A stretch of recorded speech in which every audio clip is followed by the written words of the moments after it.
एक संत गुफा में बैठे थे, भजन कर रहे थे। एक शिकारी गुफा के बाहर से जा रहा था, उसने गुफा में झांका तो देखा एक संत बैठे। एक दिन देखा, 2 दिन देखा, 3 दिन देखा, संत के ना तो हाथ हिला ना पैर हिला, एक मुद्रा में बैठे हैं। तो शिकारी तो बेचारा शिकार करता था, उसने मन में सोचा कि माँ कहती थी बेटा संत कहीं दिख जाए तो प्रणाम जरूर करना, भले ही हम लोग पापी हैं लेकिन संत दिखें तो प्रणाम कर लूं एक बार। अपना घोड़ा खड़ा करके और संत को प्रणाम करने गया, संत के चरणों में प्रणाम किया, उनके नेत्र खुले।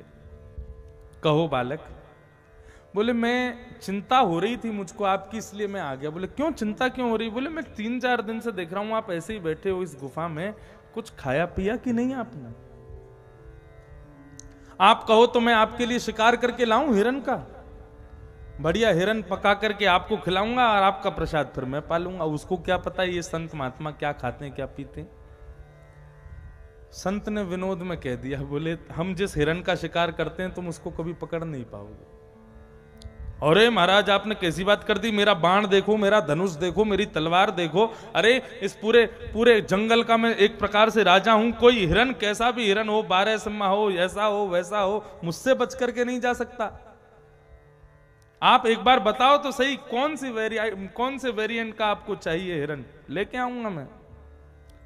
जैसा रूप बताओगे, जैसे सींग बताओगे, जैसे खुर बताओगे, खोज के लाना पड़े लेके आऊंगा। और वचन देता हूं जैसा हिरन आप बताओगे वैसा यदि नहीं मिला तो मैं भी भूखा रहूंगा। संत मुस्कुराए, बोले हमारे हिरन का स्वरूप लिखो, बताते हैं कैसा है। बोले बताओ। बरहा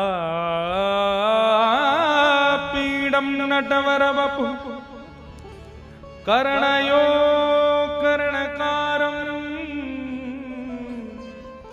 विभ्रदवासः कनक कपिसं वैजयन्तीं च माला रन्ध्रान् वेणोऽधर सुधया पूरयन् गोपवृन्दै वृन्दारण्यं स्वपदरमणं प्राविशद गीतकीर्ति। बरहा पीड़म नटवर बपु, हमारा जो हिरण है वो कैसा है जरा लिख लो। शिकारी बोला बताओ। बोले बरहा पीड़म, मोर मुकुट पहनता है। शिकारी बोला मोर मुकुट पहनने वाला हिरण मुकुट पहनता है? बोले हाँ। बोले अच्छा। और बोले नटवर बपु, नटों में वर श्रेष्ठ, एक बार उसको कोई देख ले तो उसको देखता ही रह जाता है, इतना सुंदर है। बोले तो दिख ही रहा है कि मोर मुकुट पहनता है तो सुंदर ही होगा। और क्या करता है? बोले कर्णयोः कर्णकारम, कानों में कुंडल पहनता है।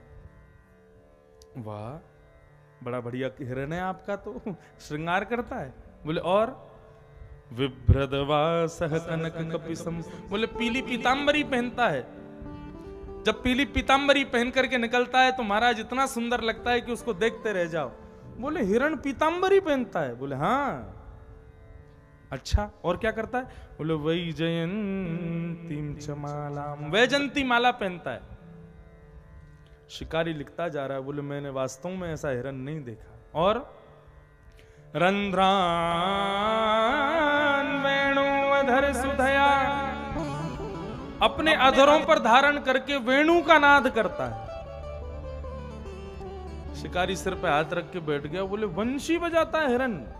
बोले हाँ वंशी बजाता है। रंध्रान वेणु अधर सुधया पूरयन गोप वृंदई वृंदारण्यम सुपदरमणम प्राविशद गीत कीर्ति। बोले सीधा नहीं चलता। बोले तो? बोले एक पांव यहां दूसरा पांव वहां, टेढ़ा टेढ़ा चलता है। जाओ अगर ये हिरण मिल जाए तो इसको ले आना, नहीं तो यहां गुफा में आना मत। संत को प्रणाम करके शिकारी चला गया। बोले कि महाराज जी बेचारे कब से भूखे बैठे हैं, ऐसा हिरण इनको चाहिए। अब तो भैया ये हिरण आएगा तो ही महाराज जी प्रसाद पाएंगे और तभी मैं ही प्रसाद पाऊंगा, मैं भी कुछ नहीं खाऊंगा।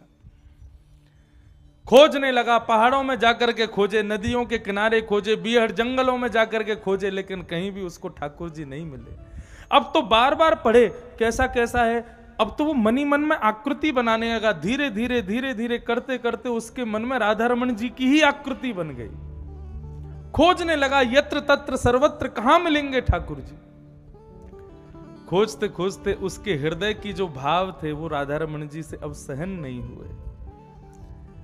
4 दिन से भूखा प्यासा बिल्कुल मृत्यु की अवस्था में हो गया। एक वृक्ष के नीचे सिर टेक करके बैठा था। सामने से साधारण हिरन निकल जाते हैं लेकिन वो शिकार नहीं करता। बोले उसी हिरन का शिकार करूंगा।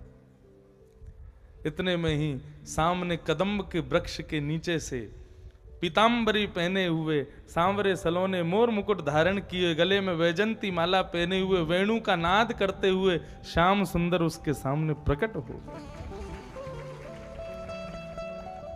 उसने जैसे दूर से देखा बोले अरे ये तो वही हिरन है जो गुरुजी बता रहे थे। इसने मोर मुकुट भी पहना है, इसके गले में माला भी है, इसने अधरों पर वंशी भी धारण की है, पैरों में नूपुर, कानों में नूपुर पहने हैं। सब चीज का दर्शन करते हुए महाराज छुप करके गया और जाकर के ठाकुर जी आगे आगे चल रहे थे बांकी अदा से, पीछे से गया और जिस जाले में शिकार करता था, पकड़ता था हिरन को, उसी जाले को ठाकुर जी पर फेंका और जाला नीचे से बांध के ठाकुर जी को कमर पर लटका के ले गया संत के पास। अरे गुरुदेव बाहर आओ, आपका हिरन मिल गया। संत बोले पता नहीं किसी हिरन को मोर मुकुट आदि पहना लाया होगा, इसको मिला तो होगा नहीं।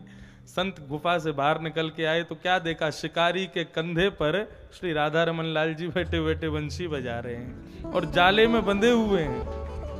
वो रूप देखते ही संत तो मूर्छित हो गए। जल आदि का छिड़काव किया, मूर्छा टूटी, सामने ठाकुर जी खड़े हैं, चरणों को प्रणाम किया, आलिंगन किया, वंदन किया। शिकारी बोला ये सब क्या कर रहे हो, जल्दी इसको पकाते हैं फिर पाएंगे दोनों। संत ने ठाकुर जी से कहा प्रभु कृपा करो इस पर, ये आपका भोग लगाना चाहता है, आपका सेवन करना चाहता है। ठाकुर जी ने उस शिकारी को अपने हृदय से लगाया और स्वयं में विलीन करके स्वधाम को प्रस्थान कर गए।